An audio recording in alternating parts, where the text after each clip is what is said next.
ID po. Di ba nahihirapan, ma'am? Pwede niya sabi dito. Ayun ba? Opo. Ay, sa gitang, ma'am, ha? Dati malagay yan, sabi ko may mahal pa yun sa'yo.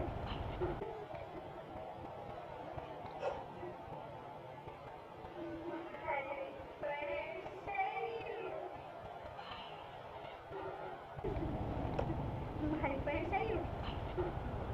Alin po? Mahal sa akin. Yaman. Yaman. Sabi naman si Manong, Grabe si Ate. mahal pa sa akin. Grabe. Napaka low value ko naman. Kaya hindi na ako okay. Okay. Nalita ko masyado nun, ah. Saktan ako dun, ah. Kaya